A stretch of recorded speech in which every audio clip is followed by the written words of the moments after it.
Olá, boa tarde. Será que é desta? Não está a arrancar e depois falha. Sábado, 15 de novembro, 5 da tarde. 15 de novembro é a rua onde está a casa da minha avó. No cruzamento da 15 de novembro com a Pato Cruz, lá em cima no Porto, a pé da Boa Vista. Nada importante, se bem que eu não vou dizer o que é que ela aconteceu, se quiserem vão pesquisar na internet, que ela diz-vos. O tema de hoje é livre. Ando à procura de inspiração. E hoje falta-me. Vamos lá ver se sou abençoado com alguma coisa interessante.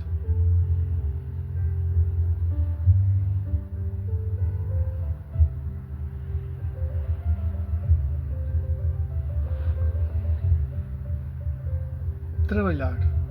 Vocação.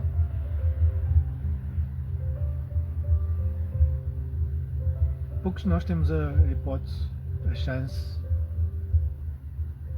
a sorte de trabalhar naquilo que gosta, de fazer aquilo que lhe dá prazer, que lhe dá gosto. Eu penso que essa é uma das principais razões para a produtividade cá em Portugal ser tão baixa. Não que lá fora depois ela não altere e as pessoas também se calhar fazem aquilo que não gostam, mas lá fora as exigências são outras. Estamos a sacrificar-nos. Estamos a sacrificar-nos cada vez que vamos lá para fora, a abandonar o nosso país, a nossa casa e a procurar uma hipótese para sobreviver. Às vezes uma casa nova, arranjamos amigos, aqueles que têm mais sorte. Aqueles que têm mais sorte vão para países onde se consegue falar, onde a língua não é um obstáculo, como na China, como no Japão, em que a língua é claramente um obstáculo. Na Coreia do Sul talvez falem mais inglês, mas na China e no Japão é muito raro falar inglês.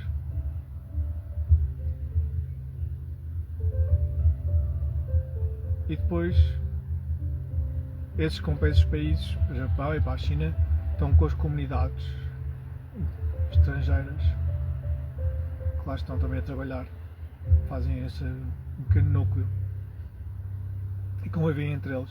Mas isso mostra muito aquilo que é a China e que é o Japão em relação ao estrangeiro. Têm fronteiras claras, distintas daquilo que eles são e daquilo que é o outro, e não fazem muitos esforços para que o outro se integre. Não é uma preocupação. Pelo contrário, gostam de o ter, mas no sítio dele, que não é no meio deles.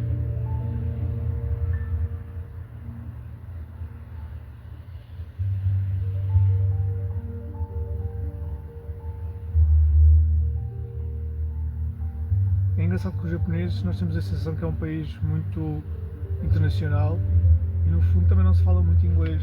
E o inglês, quer queiramos quer não, é a língua franca, é a língua que todos falamos. Eu tenho sempre a ideia que se eu for falar com um inglês é a nível profissional. Se fosse um representante de Portugal, se falasse com o inglês falava português, mas se falasse com um russo ou com um espanhol falava em inglês com ele. Ou seja, falava numa língua que não fosse a língua mãe, nem a minha, nem a do convidado, da pessoa com quem eu estou a falar. Agora, se é a língua mãe, se é nativo dessa língua, aí é mais complicado. Aí ele tem claramente uma vantagem enorme. E eu estou em desvantagem por duas razões. Não tenho o mesmo vocabulário que ele, não sou nativo, e não ser nativo quer dizer que há pequenas nuances na linguagem que eu não consigo captar. E ele consegue captá-las muito bem. Eu demoro mais tempo, se calhar.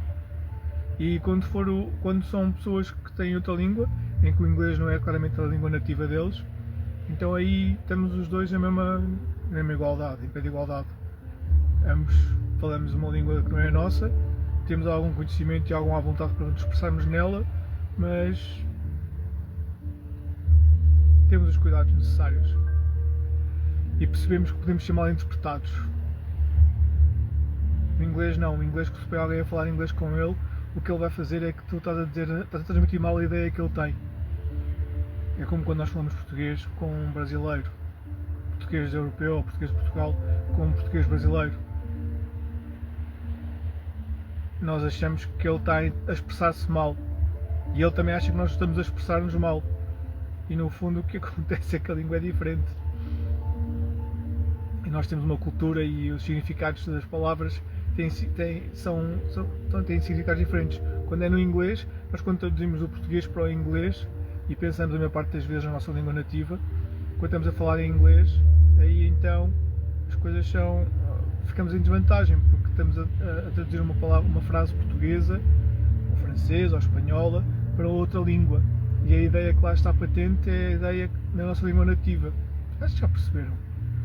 Quando nós nos estamos a expressar noutra língua, geralmente usamos a língua nativa como base, para depois expressá-la nessa outra língua que nós estamos a tentar fazê-lo.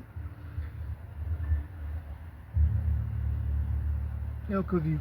Sábado, não há muita inspiração.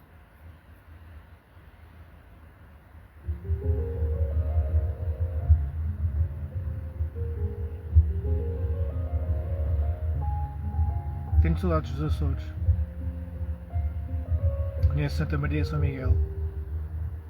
Santa Maria estive lá 5, 6 dias a dormir num barco no Porto de Recreio. A ilha é muito bonita, as pessoas são espetaculares. Quem nunca foi aos Açores não sabe o que está a perder. E eu só conheço as duas orientais. Há quem diga que quem vê São Miguel vê todas as ilhas, mas eu já ouvi pessoas que têm mais atenção ao pormenor a dizer que cada ilha tem traços únicos. E são todas muito bonitas. Tenho saudades de viajar, saudades do Algarve, daquele cheiro quando nós chegamos ao Algarve típico. Não sei o que é terra molhada, se é amêndoa ou o que é. No Porto estive há pouco tempo, não pelas melhores razões, mas o Porto é sempre também uma terra que quando chove tem um cheiro espetacular. Coimbra, Leiria, Batalha, Tomar. Já o interior não tenho tanta oportunidade de conhecer. Se um dia tiver a oportunidade, vou andar a passear lá por dentro do país. Porque interior é assim um bocado esquisito. Mas pronto, está na nossa dimensão, podemos chamar interior. 200 km de distância do mar. Mas acho que faz uma diferença enorme. É engraçado como eu tenho a sensação, como eu associo sempre Portugal a uma orla marítima, à água, a um rio, a um mar, sempre um lago, alguma coisa. A ligação de Portugal ao mar, para mim é natural. Há quem se lembre de Portugal e há quem se lembre das laranjas. Sabem, porque no tempo dos descobrimentos Portugal trazia as laranjas para a Europa e chamavam a laranja Portugal. Acho que ainda é assim na Letónia, na Turquia, vários sítios no planeta que laranja se chama Portugal. Ou tem um nome parecido que soa com Portugal. É uma curiosidade. Espanha também tenho saudades. E é tão diferente Espanha. Eu tive a oportunidade de ir até Paris de carro, com mais 2 amigos. E digo-vos, é uma viagem brutal. E nós enganámos-nos. Nós fomos por baixo, fomos a uma grande volta, fomos a Barcelona, fomos a Mónaco, depois ainda fomos ao norte de Itália, a Génova, a pensar que era Genebra, a Génova a pensar que era Genebra. Veja lá a confusão. E depois subimos a autoestrada toda, subimos Paris, a França praticamente toda até lá acima.